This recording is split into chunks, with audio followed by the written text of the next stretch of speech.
Bueno, queremos analizar lo que significa el rechazo a esta acusación constitucional en contra de la jueza Silvana Donoso. Tenemos la comunicación hasta ahora con el diputado de Renovación Nacional que impulsó este libelo, Andrés Longton. Diputado, ¿qué tal? ¿Cómo está? Buenas tardes. Hola, buenas tardes, Viviana.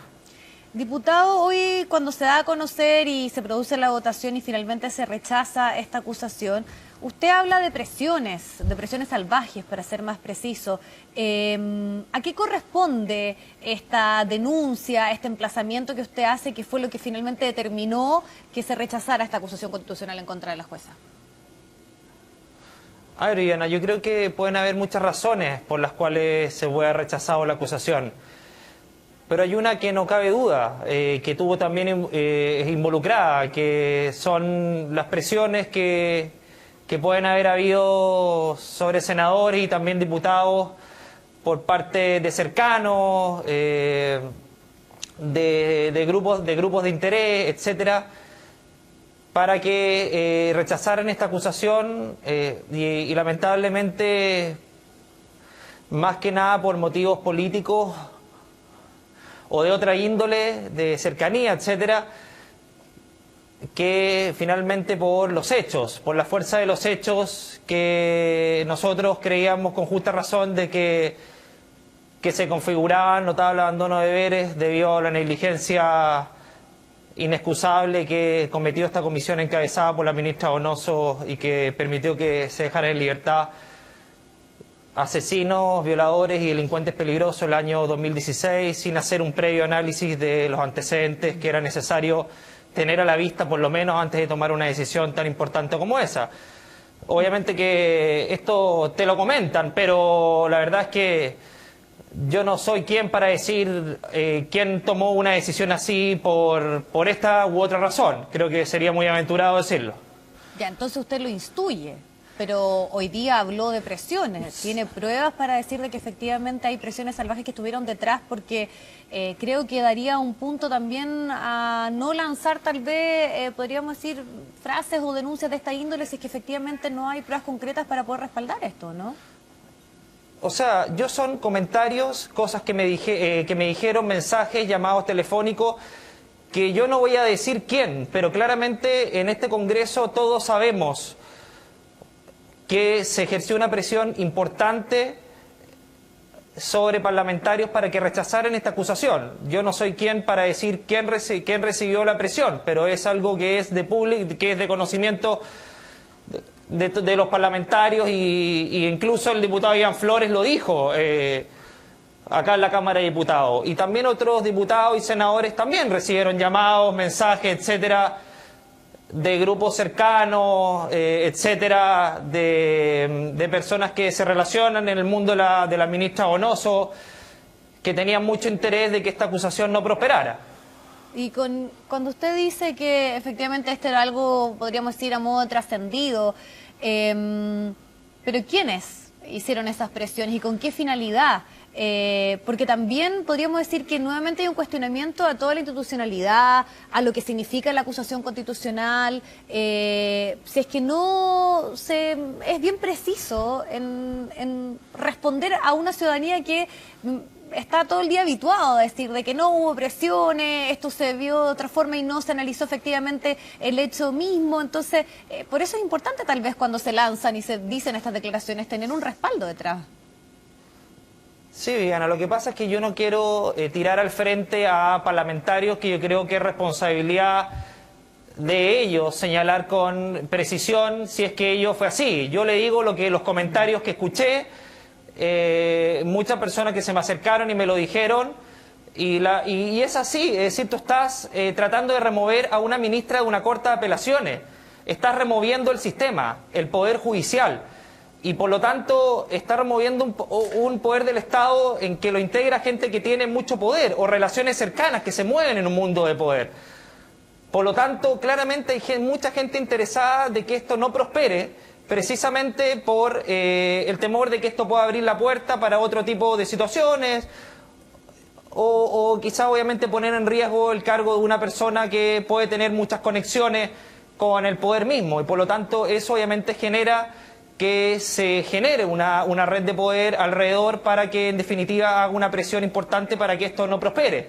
Entonces yo creo que eso pasa siempre, lo que pasa es que en este momento pasa de una manera más profunda y más clara porque estamos hablando de una ministra de una Corte de Apelaciones, por lo tanto de un alto poder del Estado.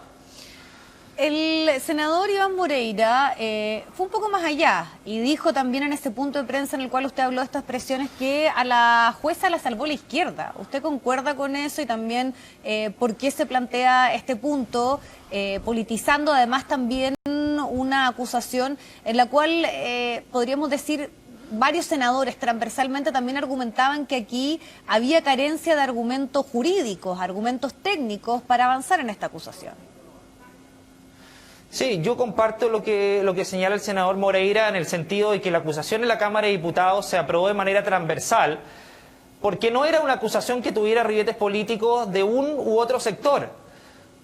Y eso es lo que quedó demostrado con la presentación misma y con cómo se dio los votos en la Cámara de Diputados. Nosotros no queríamos que esto fuera de izquierda o derecha, pero en el Senado, si bien hubo votos en rechazo también del oficialismo, la izquierda se cuadró completa con la acusación precisamente, y siento yo que es porque una de tantas razones es porque la ministra Donoso tiene cercanía con la centroizquierda o con la izquierda, probablemente tal. Por lo tanto, la flanquearon derechamente y eso obviamente queda en evidencia más en el Senado porque la totalidad de los votos de la izquierda fueron de rechazo. Pero yo encuentro lamentable que cuando se presentan acusaciones contra ministros de Estado, lamentablemente lo jurídico pasa a segundo plano y se privilegia lo político, y en casos como esto, lamentablemente lo jurídico, los argumentos de fondo queden en segundo plano y en definitiva se termine politizando igual por un determinado sector para efectos de rechazar la acusación. Nosotros tenemos la seguridad y el convencimiento de que habían argumentos jurídicos y políticos de fondo y claros para remover a la ministra Donoso en algo que no había pasado en ninguna comisión de libertad condicional ni antes ni después, que era que no se consideraran antecedentes, que no se tuvieran a la vista elementos primordiales y esenciales para efectos de poder tomar una mejor decisión, que es el deber y la obligación de todo juez de la República. ¿Usted dice entonces que la ministra se salva o se rechaza esto netamente por razones políticas, porque ella tendría sintonía con la centroizquierda? Sí, absoluta. Yo creo que esa es una de las razones, sin ninguna duda.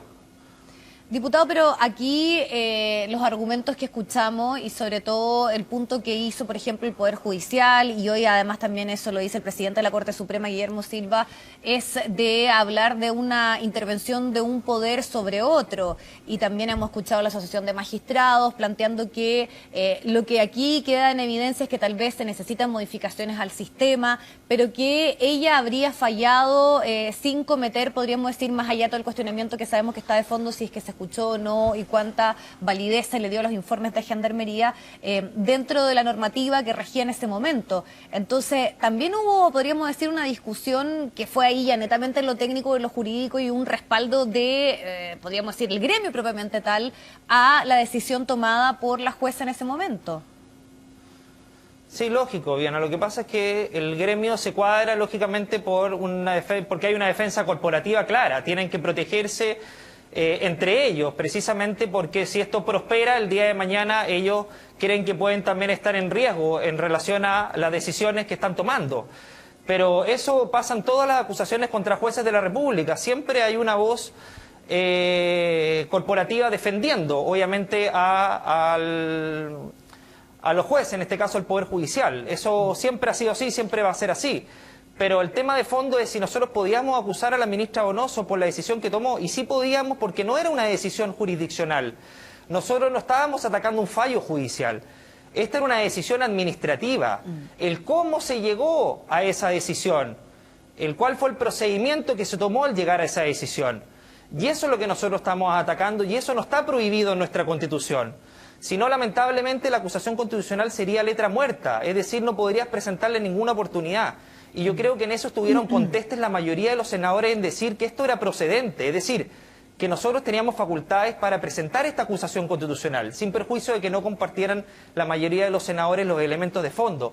Esa es otra cosa, pero que el Poder Judicial diga que esto pueda afectar el Estado de Derecho me parece un exceso, porque nosotros estamos haciendo uso de nuestras facultades y el Poder Judicial no puede decir cuándo y cómo podemos ocupar nuestras facultades. Nosotros somos el Poder Legislativo, por lo tanto tenemos independencia, al igual como ellos tienen la independencia judicial, en que nosotros no nos involucramos en su fallo.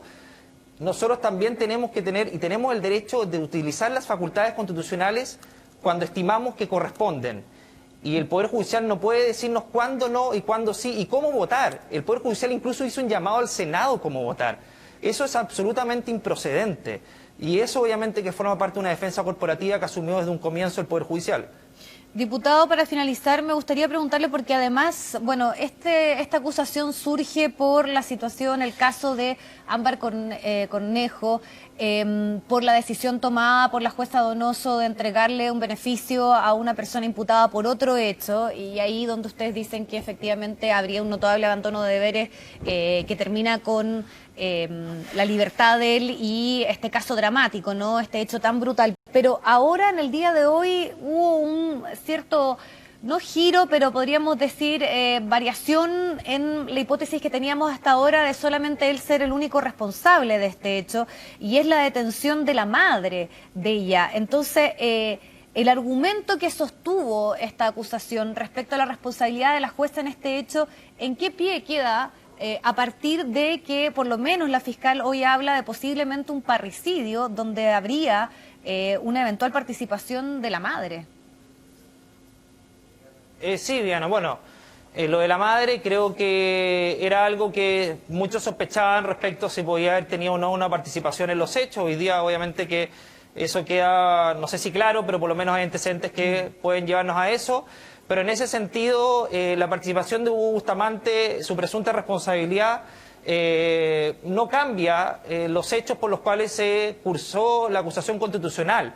Porque lo que nosotros decimos es que el procedimiento que llevó a liberar no solamente a Hugo Bustamante, sino que también a 788 y 1.128 en total internos el 2016, careció de la rigurosidad, careció de la mínima diligencia que uno le puede pedir a un juez de la República cuando está tomando decisiones de esta envergadura, que pueden poner en riesgo a las familias y a las víctimas de estos delitos tan brutales como los de Hugo Bustamante. Hugo Bustamante era una persona que no estaba rehabilitada ni corregida, como decía la ley en ese momento, para la vida social, como establecía la ley. Por lo tanto, eso lo acreditaban los antecedentes psicosociales, de salud, que estaban a la vista de la ministra, pero que la ministra decidió deliberada y conscientemente omitir, es decir, ni siquiera ver. Y nosotros creemos que eso es una negligencia evidente, porque si lo hubiera tenido a la vista, los hubiera visto, lo más probable, como dijo uno de los jueces que integró la Comisión de Libertad Condicional y que estuvo en la comisión, se habría generado un debate, dijo. Pero no lo quisieron mirar, no lo quisieron tener a la vista, y eso no había pasado antes. Por lo tanto, esa negligencia que ocurrió con Hugo Bustamante y otros casos más, se podría haber evitado si la Comisión de Libertad Condicional hubiera hecho bien su trabajo.